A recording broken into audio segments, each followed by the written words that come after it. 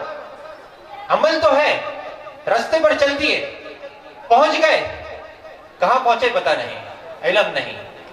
نہ رستے کا پتہ ہے نہ منزل مقصود کا پتہ ہے. علماء اسلام نے فرمایا کہ اس امت اسلامیہ کے اندر بھی جو شخص علم رکھے گا، عالم ہوگا، عمل نہ کرتا ہوگا، اس کی مثال یہودیوں جیسی ہے، اور جو شخص عمل کرے گا بغیر علم کے، بغیر قرآن اور سنت کی روشنی کے، اس کی مثال کرسچنوں جیسی ہے، نصارہ جیسی ہے۔ اور نبی صلی اللہ علیہ وسلم کی پیشن گوئی ہے۔ آپ صلی اللہ علیہ وسلم نے فرمایا، مسند احمد کی حدیث ہے کہ لَتَتَّبِعُنَّ سَنَنَ مَنْ كَانَ قَبْلَكُمْ، کہ تم لوگوں میں سے ایسے لوگ ضرور پیدا ہوں گے۔ تم لوگ کون؟ اس امت محمدیہ میں تم لوگوں میں ایسے لوگ ضرور پیدا ہوں گے جو بالش ببالش یہود اور نصارہ کی پیروکاری کریں گے۔ اور یہ چیز آج ہم اپنی آنکھوں سے دیکھ رہے ہیں۔ ایک طرف علم والے ہمیں نظر آتے ہیں جو عمل سے بہرا ہے، دوسری طرف عمل والے جو زیادہ ہیں علم کے بغیر ہیں، جماعتوں میں نکلتے ہیں، لوگوں کو دعوت دیتے ہیں، کہتے ہیں آؤ، لیکن کدھر آؤ معلوم نہیں، پھر لے جاتے ہیں مزاروں پہ۔ جب اللہ کی راہ معلوم نہیں ہوتی تو پھر انسان کی فطرت بولتی ہے کوئی تو راہ ہے جہاں جانا ہے۔ تو ہندوؤں نے بھی راہ تلاش کری، انڈیا کے اندر ہندوؤں نے بھی راہ تلاش کری، اسی فطرت کی وجہ سے کہ ان کو پتا ہے کہ کوئی راہ ہے، لیکن کون سی راہ ہے یہ نہیں پتا۔ ان کو پتا ہے کوئی ایسی ذات ہے جو ہمیں پیدا کرتی ہے، لیکن یہ نہ پتہ لگ سکا کہ وہ اللہ کی ذات ہے۔ انہوں نے وہ بتوں کے اندر بنا لی۔ مسلمانوں کے اندر بھی بہت سے ایسے لوگ ہیں جنہوں نے عمل کرنے کی کوشش کری، لیکن علم نہ ہونے کی وجہ سے انہوں نے دعوت دی۔ تو کہاں دعوت دی؟ مزاروں کی طرف، درباروں کی طرف، من گھڑت بنائے مشکل کشاؤں کی طرف، من گھڑت بنائے حاجت رواؤں کی طرف، ایسے لوگوں کی طرف جن کے اوپر پڑی مٹی اتنی بوجھل ہے کہ وہ اس کو ہٹا نہیں سکتے۔ ان کے اوپر پڑی مٹی کو وہ اپنے اوپر سے ہٹا نہیں سکتے۔ جب ان کا انتقال ہوا تھا تو لوگوں نے ان کو اپنے دستوں سے نہلایا تھا، اپنے کندھوں پر اٹھا کر قبرستان پہنچایا تھا۔ نہانے کی قدرت نہیں رکھتے تھے، قبرستان جانے کی قدرت نہیں رکھتے تھے، لیکن جب قبروں میں لٹا دیے جاتے ہیں ہم کہتے ہیں یہی ہمارے غریب نواز، یہی ہمارے مشکل کشا، یہی ہمارے حاجت روا، یہی ہمارے دستگیر۔ اللہ نے سچ فرمایا تھا، وَمَا قَدَرُ اللَّهَ حَقَّ قَدْرِهِ۔ ان لوگوں نے اللہ کی عظمت کو پہچانا نہیں، ان لوگوں نے اللہ کی شان کو پہچانا نہیں، انہوں نے اللہ کی قدر نہیں کری، اللہ کی تعظیم نہیں کری۔ تو یہ تیسرا مفرد ہے میرے اس موضوع کا، منہج، طریقہ کار دعوت دین کا وہی ہونا چاہیے جو اللہ اور اس کے رسول صلی اللہ علیہ وسلم نے سکھایا۔ سب سے پہلے علم کی دعوت دینی ہے، پھر عمل کرنا ہے، پھر وتواصوا بالحق، پھر ایک دوسرے کو وصیت کرنی ہے۔ تیسرے نمبر پر دعوت، پہلے نمبر پہ دعوت نہیں ہے، علم ہے، الا الذین آمنوا، پھر عمل ہے، وعملوا الصالحات، پھر دعوت ہے، وتواصوا بالحق۔ اور پھر اگر آپ کی دعوت سچی ہے تو اللہ نے اس کے بعد فرما دیا وتواصوا بالصبر، کہ پھر ایک دوسرے کو صبر کی تلقین کرتے ہیں۔ آپ کی دعوت صبر، آپ کی دعوت سچی ہے تو آپ کو صبر کرنا پڑے گا۔ آپ کی دعوت حق ہے، قرآن اور سنت کی ہے تو آپ کو پتھر بھی کھائے جانے پڑ سکتے ہیں، آپ کو گالیاں بھی سننی پڑ سکتی ہیں، آپ کو مختلف قسم کے طعنوں سننے کی نوبت آ سکتی ہے، لیکن اگر آپ کی دعوت صحیح نہیں، قرآن اور سنت کے مطابق نہیں، تو ممکن ہے کہ آپ کے راہ میں صرف پھول ہی ہوں، لیکن وہ پھول جنت کے پھولوں کی طرف لے جانے والے پھول نہیں، وہ جہنم کے کانٹوں کی طرف لے جانے والے پھول ہیں۔ تو یہ چار اصول اللہ تعالیٰ نے اس سورہ عصر کے اندر ذکر فرمائے، اور آخر میں فرمایا اس موضوع کے اندر جو مجھے ہمارے بزرگوں نے دیا ہے، منہج نبوی، کہ یہ منہج طریقہ کار نبی صلی اللہ علیہ وسلم سے سیکھا گیا ہو، یہ اپنا من گھڑت بنایا ہوا نہ ہو۔